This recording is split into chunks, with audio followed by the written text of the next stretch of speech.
এই জন্মে আর সিপিএম এই ত্রিপুরাতে ক্ষমতায় আসতে পারবে না, এটা দেবে না কেউ।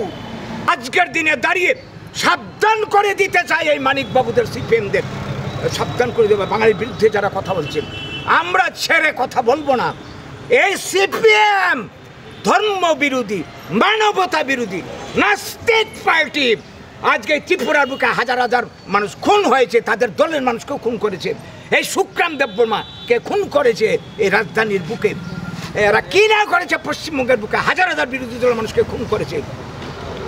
যেখানে এই সিপিএম পৃথিবীর বুকে প্রতিষ্ঠা হয়েছে, রাশিয়াতে লাখ লাখ মানুষকে খুন করেছে। চীনের বুকে কোটি কোটি সাংস্কৃতিক বিপ্লবের নামে মানুষকে খুন করেছে। সিপিএম পার্টিতেই খুনের রাজনীতিতে বিশ্বাসী, রক্তের হুলি খেলায় বিশ্বাসী। এরা ধর্ম মানে না, এরা কি বলবো, ঈশ্বর মানে না। এদের কাছে নাই কি অন্যায় কি। এরা স্ত্রীর সঙ্গে যে সম্পর্ক, তাদের মার বোনের সঙ্গে এই সম্পর্কে এরা বিশ্বাস করে। এরা হচ্ছে পশুর আদর্শে বিশ্বাসী। এই আদর্শ পৃথিবীর বুকে বেঁচে থাকলে মানব সমাজ ধ্বংস হয়ে যাবে। কাজে যত তাড়াতাড়ি সম্ভব তাদেরকে বিদায় করে দিতে পারলেই সে পৃথিবীর মানুষ বাঁচবে। আজকে বিদায় হয়ে গেছে রাশিয়ার থেকে ভেঙে খান খান সোভিয়েত ইউনিয়ন। চীনের মধ্যে নামে কমিউনিস্ট সরকার, আসলে এখানে চলছে পুঁজিবাদ। পৃথিবীর সর্বোচ্চ মার্ক্সবাদ আজকে শেষ, অকাল মৃত্যু হয়েছে। তো এই জায়গায় দাঁড়িয়ে এদের মাথা খারাপ।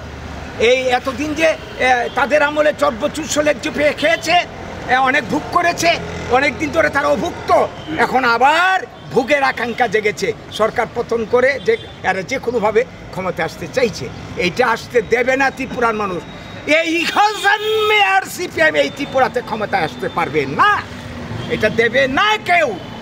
আমরা আহ্বান করবো এই রাজ্যের মানুষকে, আর যা কিছু করেন সিপিএম নৈব নৈব চ।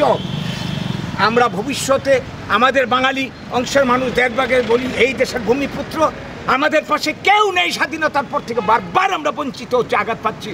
আমাদের বাঁচার জন্য আমাদের নিজেদের সংগঠন, আমরা বাঙালিকে সামনে এগিয়ে নিয়ে যেতে হবে। এটি আমাদের মুক্তির রাস্তা।